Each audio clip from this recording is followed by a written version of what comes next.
Okay, so we are live today on the Chef Girl Nutrition Facebook page.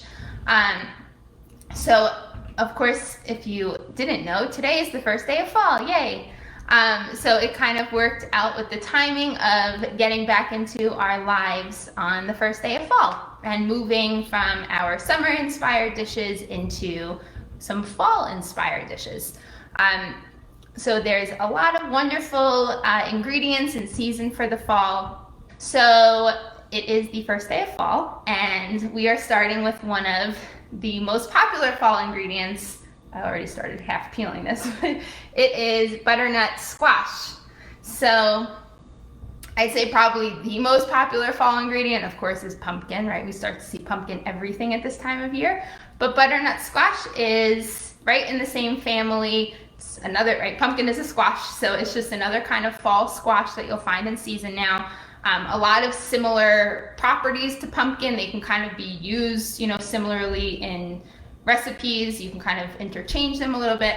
So the biggest thing to tackle with a butternut squash is that it's large and it's oddly shaped and pretty round, right? So it doesn't really, this one, I can barely even get to stand up, right? So it becomes a bit of a challenge in knowing how to handle it, right? So similarly to when we were working with watermelon over the summer, you want to be able to start to break it down so that it's in smaller, manageable pieces and so that you're doing it safely, right? So that's always the most important thing in the kitchen, is that we are being safe.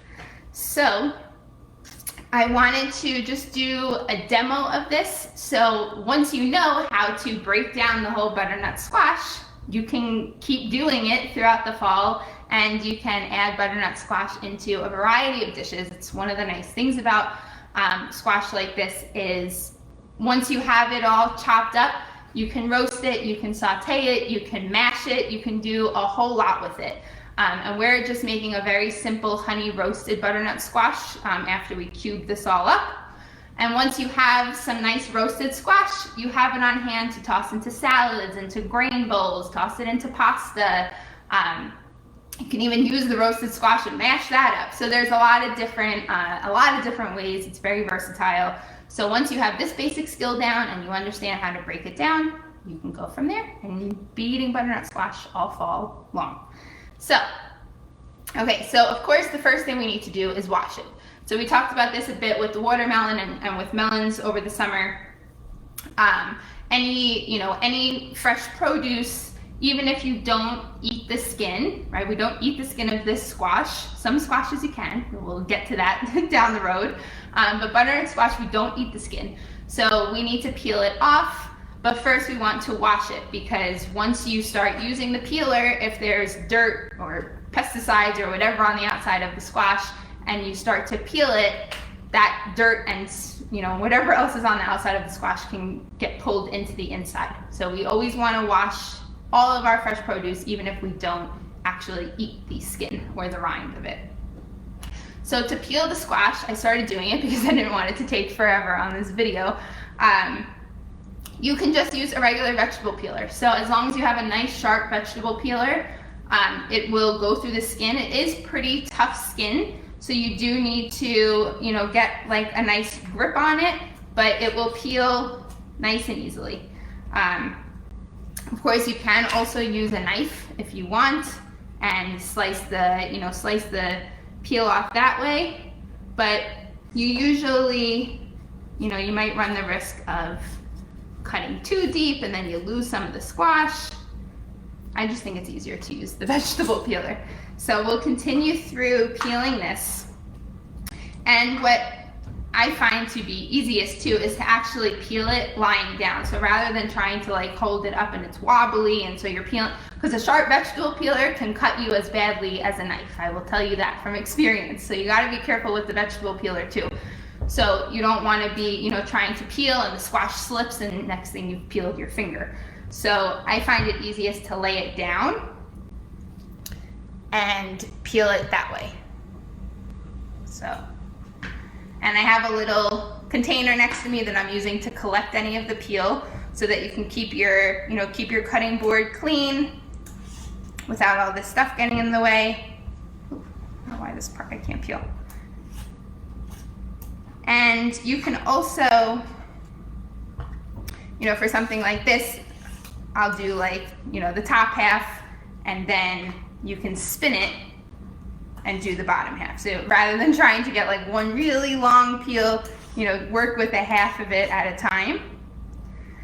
And with the butternut squash, just like we talk about like the rind of lemons or limes, when you first start peeling, you can see the difference, right? This part I peeled a little bit deeper, is more orange. This part we can still see like some white and some green. So you want to peel until you get to that orange color, because that white part is just gonna be bitter. You're not gonna get that sweet yummy flavor of the squash. So you probably have to peel over the same spot a few times until you get to that nice bright orange color. So just keep rotating it.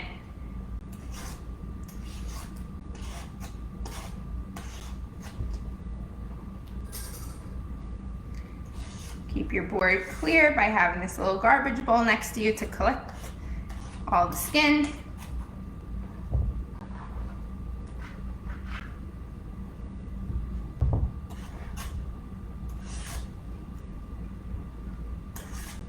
And depending on your, like this squash happens to have like a lot of these green lines going down it.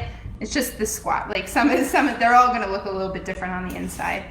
But really you just want it to get to a nice bright orange color before you start cutting into it. Because that's just gonna give you the best flavor of the squash. Right, so you can see I just kind of keep turning it. You just want to keep rotating it to be in positions that are comfortable for you. You can learn all the techniques and things in the kitchen, but ultimately it has to be whatever feels most comfortable to you.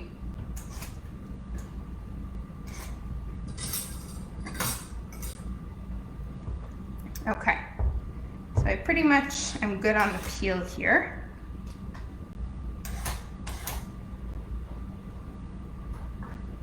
Okay. All right, so we're pretty much nice and orange, not seeing too much of the white. It's a little bit of the green still, but that's okay. All right. Okay, so we're done peeling. So now we need to cut this guy. So we want to get it onto a flat surface. Right, that's always when I'm talking about knife skills and safety in the kitchen. When you're working with something that's oddly shaped, we want to get it onto a flat surface and into smaller, more manageable pieces. So there's a couple ways you can do this.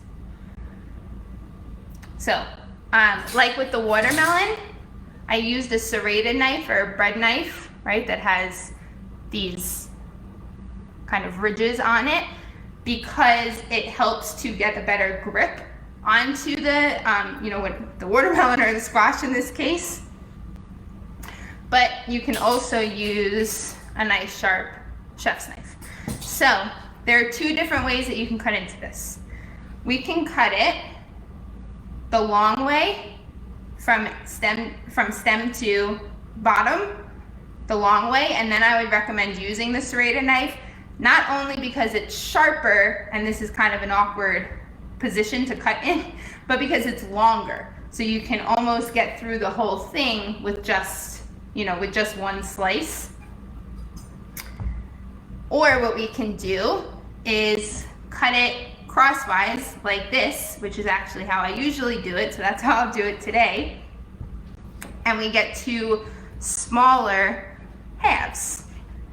So just gripping really tight on one end and just cutting into halves. So now I have two flat surfaces, right? So much easier to work with already.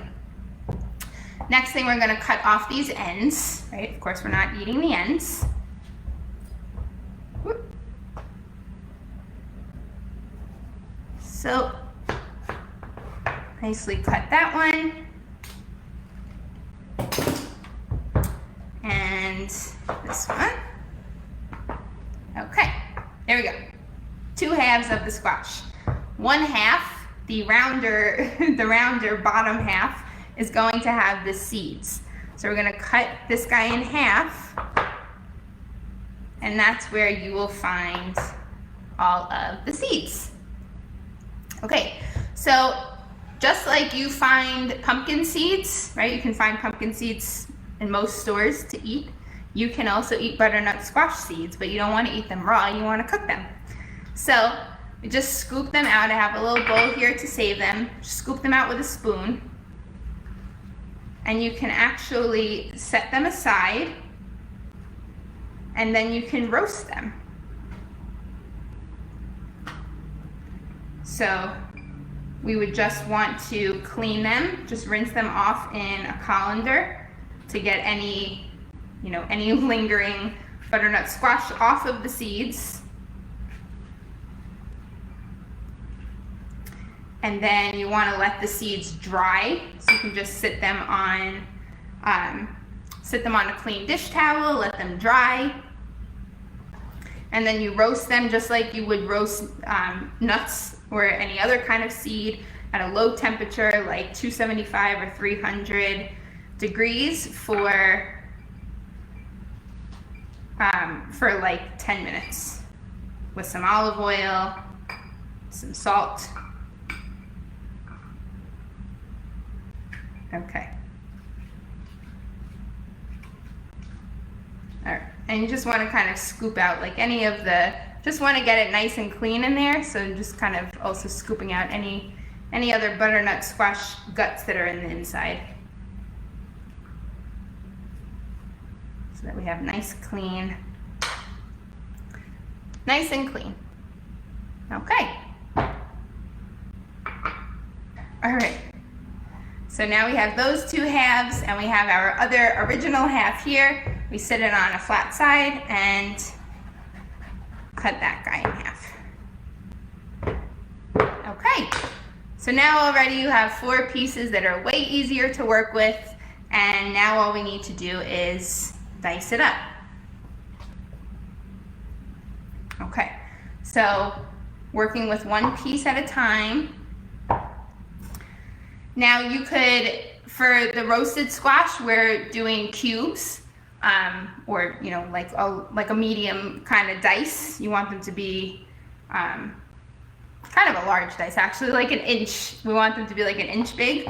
But you could also cut the squash like this, and you can roast pieces like this too, if you wanted more of like a wedge. So once it's in, these smaller pieces, you can kind of play around with it and cut it however you want. So we can just cut across a couple of times.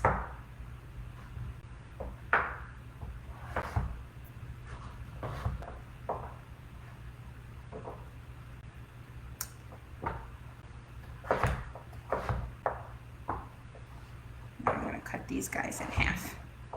So this is what we want, is pieces like this, right? And you can make them as big or as small as you want, of course. Once you get to this point, right, you can really do what you want. So the hardest part is just getting it to this point, getting it into these smaller pieces that are much more manageable for you to be able to dice up. And you want to try to get your pieces you want them to be pretty even sized, because that will affect how fast they cook, right? And you want all of your pieces to generally cook at the same time. So as I cut the squash up, I'm just going to add them to a large mixing bowl. Right? Always keeping the board clean with whatever you don't need at that moment. So cut this guy in half. And again, like I always talk about, you can rotate the pieces. You just want to you always want to have it in a way that feels most comfortable to you.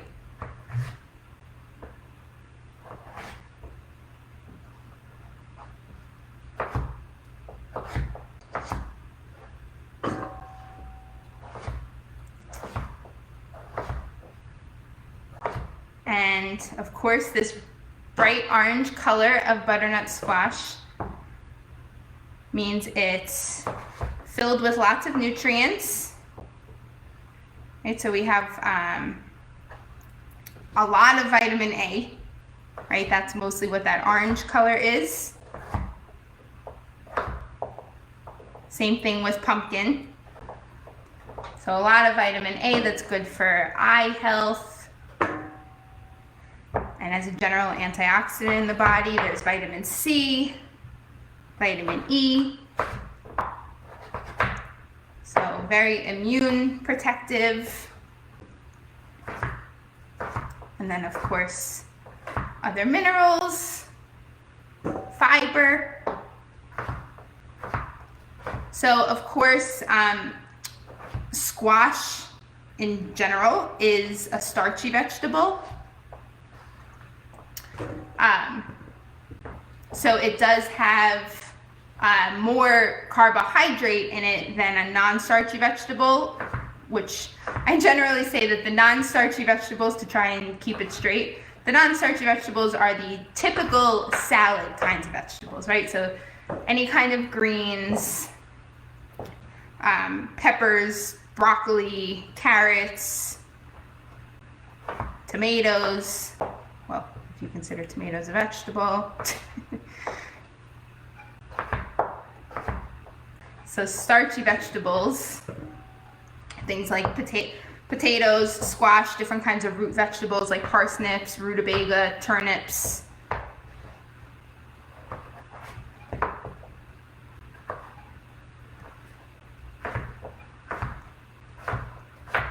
Which is not something really to be too concerned about unless you are somebody who has to, who monitors your blood sugar for any sort of health reason. You just want to recognize that something like squash does have more carbohydrate in it.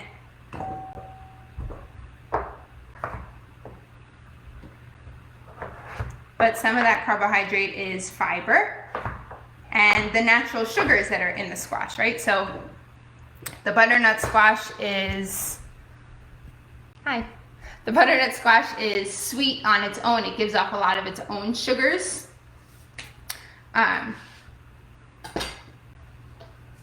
So that's all part of that. And I also forgot to mention, as I'm moving my cutting board, we always want to put a wet paper towel or something that keeps your board from, so that your board doesn't slide, something that keeps your board in place, especially when you're working with things like a butternut squash that is a little bit unstable to begin with. You want to, you don't want your cutting boards slipping and sliding, and that makes it even more of a tough situation. So we have our squash now all nice and diced up. So hopefully that was helpful in showing you how to break down the squash. You can find, I've talked about this before, you can find most produce pre-cut for you in a store, and I am all for it when you need it for convenience. Like there's nothing wrong with it when you need it, right? But there are certain things, like you don't know how that food was handled by the person who cut it up. Right? You don't know how it would, if it was, hopefully it's been handled safely, but you don't know, right? It's always nice to have control over the food yourself. You don't know how long it's been sitting there in the container, how long it's been cut up. Once it's cut up, you start to lose some of the integrity of it, the texture, the flavor, the nutrient value. So the more that you can buy it whole and break it down yourself, that's just, it's a good skill to have, just that you don't always have to rely on pre-cut. Pre-cut certainly comes in handy, like I said, for convenience, but when you have the confidence to just break these things down yourself, you don't have to rely on the pre-cut things quite as much. Plus, they'll also it will usually cost you more to buy something that's already been cut up for you, because you're paying for the labor of whoever had to chop it up. So, okay, so that's it for this part of our demo. We are now now just doing we're making the honey roasted squash. So for this, we want 2 tablespoons of honey. So like I said, the squash already has, you know, its own natural sugars that help it to caramelize when it's cooking. But adding a little bit of honey just amps that up a little bit. It adds some, you know, the flavor of honey to it. You could also do this with maple syrup if you prefer the flavor of maple syrup. Or you don't have to use any extra sweetener at all if you don't want to add any added sugars. So I didn't measure the weight of that squash. A butternut squash, on average, is like 2 to 3 pounds, and you'll get around 5 cups of squash all chopped up. So for that much, we're doing 2 tablespoons of honey, 2 tablespoons of olive oil, and a hefty pinch of salt. So we actually get a nice kind of sweet and savory combo out of this.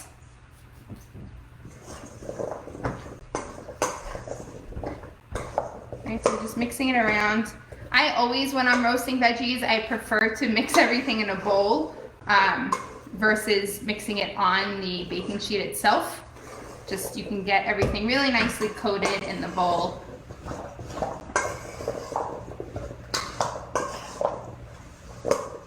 And so roasting in general is a very, it's a very basic cooking technique, but it's one of the most reliable, I would say, one of the most reliable healthy cooking techniques, because we don't have to use a lot of fat, and you're using healthy fat, right? If you're using something like olive oil or avocado oil, you're actually adding healthy fat, and your body does need healthy fat, right? So you don't want to be afraid of adding the oil to it. If it's a healthy oil, your body actually needs it, right? So we're just adding a little bit of healthy fat. You can really change up the flavors when you're roasting. You can add different spices, different herbs to change up the flavor. And with roasting, it's really like one general process for roasting, right? We chop a veggie up, we mix it with, for just general purposes, olive oil, salt, and pepper. And then, like I said, you can add whatever else you want into there, whatever other herbs and spices. And then it's going on a baking sheet. It's going in the oven, usually like 400 to 425.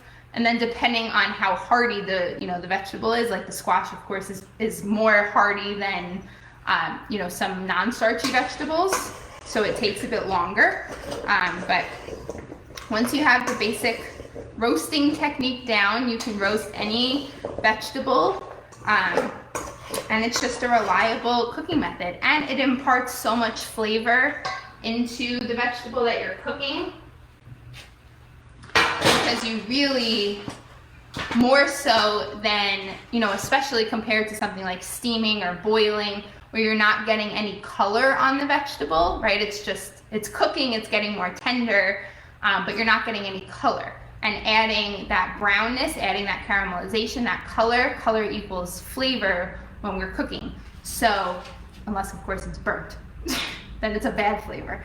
But, so roasting will help whatever vegetable you're roasting get more caramelized, and it's gonna have a totally different flavor, and it also gives it a little bit more texture. So it's just one of my favorite ways to cook vegetables.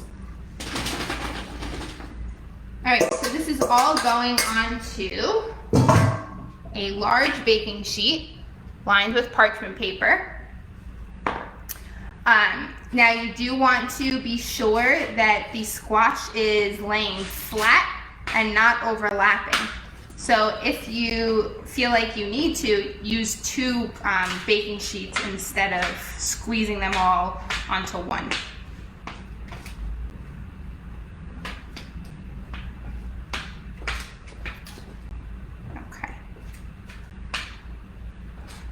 So this will go into the oven at 400 degrees for 15 minutes. And then I'm going to take it out and toss the squash around, because we want to get some caramelization on different sides of the vegetables. Right, so we don't just want one side to get, super caramelized, we want to rotate them so that it gets caramelized all over. So we take it out halfway through, toss them around, and then put it back into the oven for another 15 minutes. Okay.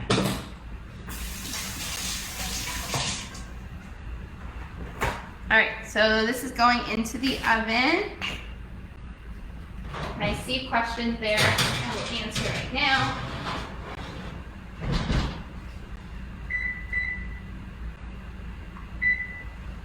Okay. All right, so Gladys said, do you always use parchment paper when roasting veggies? I do. You could also, you don't have to line the baking sheet at all. And you could also use aluminum foil if you wanted to. I just like the parchment because it makes for easy cleanup. Nothing sticks to it. So it's just my preferred non-stick method, but definitely don't have to use, you don't have to use parchment paper. So, and also I wanted to mention too with roasting, it's also just, because it's just a reliable way to cook up your veggies. If, towards the end of the week, you're like, I have this head of broccoli that I never ended up using this week, I don't know what to do with it, you can chop it up, right? So if you have the skills to just break down that head of broccoli, cut it into florets, and mix it with some olive oil, salt, and pepper, and put it on a baking sheet, and toss it into the oven, and you have roasted broccoli, right? And then with roasted veggies, you can toss them into anything, right? Once they're roasted, and especially if you're just doing olive oil, salt, and pepper, so it's a very basic flavor. Like I said, with the squash too, you can toss it into salads, into grain bowls, into pastas. So you toss them on a sandwich or something. You can use them in a ton of different ways. Can you cut a day ahead before you bake, or will the squash turn color? The squash won't turn color. I wouldn't really cut more than a day or two in advance. It won't really turn, the squash won't turn color, it doesn't oxidize the way that apples or avocado, brown. It won't really brown, but with any fruit or vegetable, once it's cut, it starts to lose its integrity a bit. So it starts to lose texture and flavor and nutrients, slowly. So that's why I say you can still certainly cut them a day or two in advance. And that's what I recommend, with clients when helping them with prepping for the week ahead. I'm a big proponent of prepping different ingredients, different components that you can assemble into a dish. So once you bring home, whole vegetables like this, it can be really nice to cut it up right away so that step is out of the way. And then just within a day or two, I would say you want to cook it up just so that it maintains the most integrity.